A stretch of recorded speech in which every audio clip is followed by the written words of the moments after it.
So one of the biggest reasons I see people fail when it comes to investing in crypto is that nobody warned them about the different stages. And there are 5 different stages.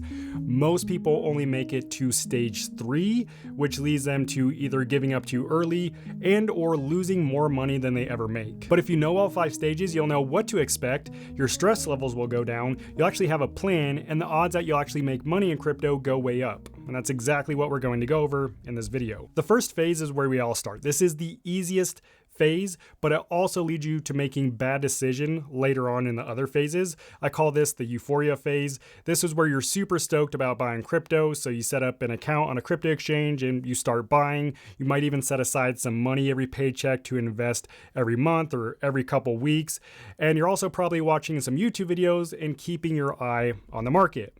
Now, the dangerous part about this phase is that you actually see your investments go up in value. So you actually get addicted to that dopamine hit from watching money on a screen go up. So let's say you put $500 into crypto, you watch it climb to $800, and you think to yourself, well, if I just put more money into crypto, I'll actually make more money.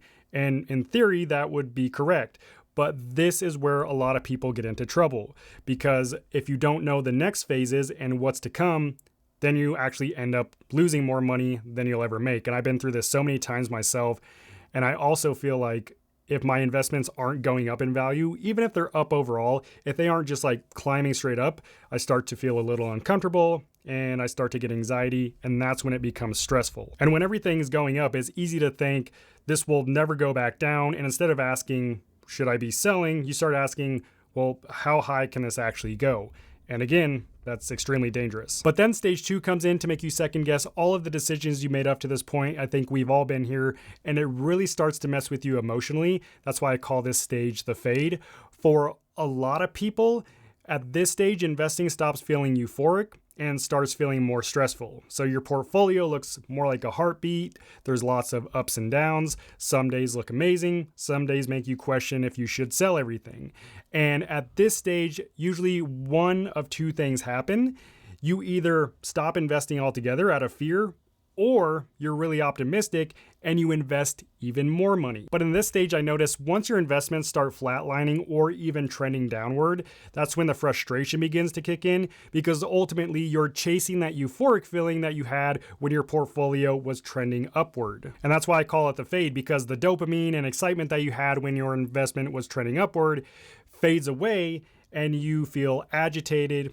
You're angry, you're probably even losing sleep over it. And this is where it becomes really important to completely remove emotion from investing, which is almost impossible to do without a strategy. And that's where stage 3 hits, aka the desperation stage. At this point, your portfolio is deep in the red. All the excitement is gone. Nobody's really talking about crypto. All the friends that used to reach out to you about what coins to buy stopped talking to you. This is a stage where I see most people make one of 2 decisions. They either leave crypto altogether because they are so mentally exhausted from watching their portfolio spiral downward, and maybe they had a taste of that initial hype, which is just an emotional toll.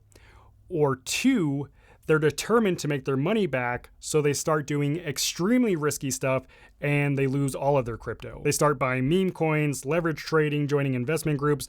Ultimately, they're making decisions based completely out of fear and emotion rather than logic and with a solid plan. And these are the types of behaviors that lead to most people losing all their money in crypto, because ultimately they end up getting scammed. In the last 3 months alone, I've worked with about 100 different investors, and I'd estimate about 20% have lost a combined $300,000, with one person losing $80,000 to a single investment scam. And these people aren't stupid, but they are very emotional. They have shiny object syndrome, and their main focus is trying to make any money back that they can. So they're willing to do extremely risky things that ultimately leads to them losing all of their crypto and maybe even losing more money than they initially invested. That's why this is really the make it or break it phase. You're still basing all of your decisions on emotion rather than having a system that removes emotion from the equation so that you can make actual practical long-term decisions that will actually make you money. But here's the thing, you don't only need a system for removing the emotion from investing, you also need a system for removing the emotion from taking profit and from securing your crypto, because if you can't hold on to your crypto long enough, you're never going to make money. But most people never figure this out, or they figure it out too late, because in order to know this, you have to go through all 5 phases, and that usually takes a couple of cycles, which is exactly why I'm making this video. This is where stage 4 comes in. This is the most important stage. Unfortunately, most people never make it here, but I know more people would make it this far and want to make it this far. They just don't know this is even part of the process. This is the systems phase. So you've been through the ups and downs. You kind of know what to look for now. Now you just need to create a system that will set you up for success when crypto eventually goes back up, hopefully. But the only way you do that is through an emotionless system. And there's no reason to overcomplicate this, so I'm going to keep it extremely simple. There's 3 systems you need to have in place. First, security. Second, discipline, and third is profit taking. We start with security because security is a foundation of your entire crypto investment strategy. If you don't know how to secure your crypto, you're just going to lose it and you'll never be able to make money. And a lot of people get stuck in this cycle alone, investing, losing it, investing, losing it, because it gets scammed over and over again, and more scams are coming out every single day. So you have to know how to secure it. So the best way to secure your crypto long term is using a self-custodial wallet. And all a self-custodial wallet is a wallet where you own and control the keys that are used to manage your crypto, which means you are in full control of your crypto and nobody can take it from you. Whereas if you leave it on a crypto exchange, which is known as a custodial wallet, you don't actually own the keys, therefore you don't actually own or control the crypto, which is why eventually your crypto will likely either be frozen or your account will be locked. And really, for any reason, I don't know why, but exchanges do this all the time. It's happened to me and it's happened to thousands of other people on this channel, but it's something you want to avoid because it is extremely frustrating and you'll miss out on opportunities for selling crypto or maybe even buying crypto. Now, the most secure type of self-custodial wallet is a hardware wallet or a cold wallet. All this is a physical device that stores your keys offline in a secure environment. All of the threats that exist that could potentially steal your crypto really exist online. So if you take the keys used to access and manage your crypto and move them offline to a secure environment, the odds of you losing your crypto are greatly reduced. Now, when you send your crypto from the crypto exchange to your cold wallet, your only goal with the cold wallet is to just use it to hold your crypto. So don't connect it to any random websites or DeFi platforms. You send crypto to your cold wallet, you hold it there, and if you ever want to sell it, you can send it back to the crypto exchange and sell it there. But that's about it. It's really that simple. Now, cold wallets can seem intimidating if you've never used one, or if you've only kept your crypto on an exchange like Coinbase or in an app like Robinhood. But there are a ton of beginner-friendly options now. One of my favorites is Tangem, and most beginners here on the channel end up starting with Tangem because of how easy it is to use. I'll drop my full step-by-step user guide that shows you how to send your crypto to this wallet and secure it with it down in the description if you want to check that out. Okay, the next system is extremely important. It's discipline.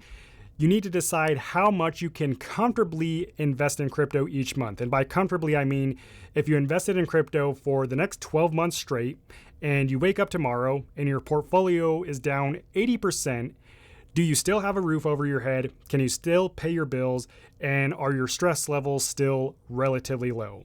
If the answer is yes to all those, then you're probably in a pretty good position. So whatever that number is for you, maybe it's 5% of your paycheck. No need to overcomplicate it. Just be honest with yourself and decide how much you are comfortably able to invest into crypto. And the third system, which is absolutely crucial, especially for removing emotion, is you need to decide when you're going to take profit. Not when crypto is going to go up, nobody knows that, but you need to have set targets when you're going to cash out your crypto. And the cool thing about taking profit is you don't have to do it all at once. You can actually do it in intervals. So let's say you bought $5,000 of Bitcoin when Bitcoin was at $75,000.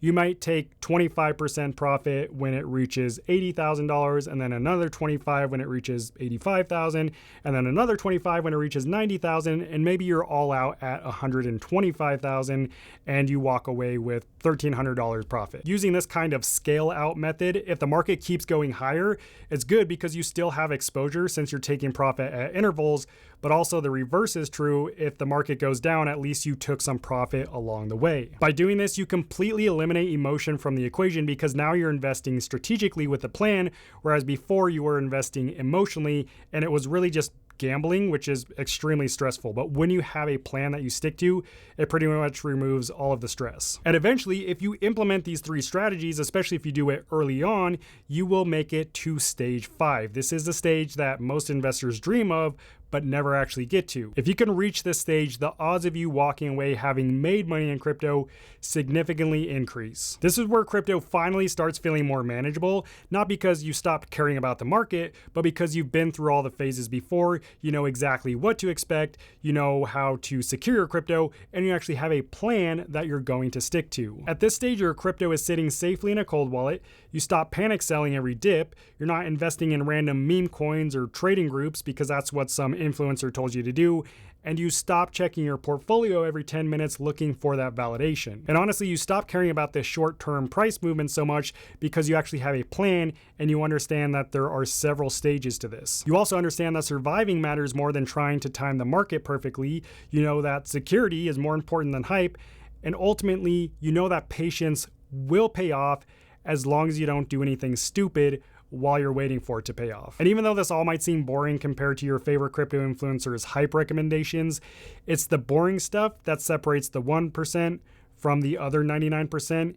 And this is how you'll actually be successful investing in crypto. It's a long-term game, and all you have to figure out how to do is survive that game long enough, because succeeding in crypto has less to do with finding that perfect coin and more to do with avoiding the mistakes that will make you lose your crypto before you even have a chance to win. And I cover 9 mistakes people make after buying crypto in this next video. Check it out. I'll see you over there. God bless.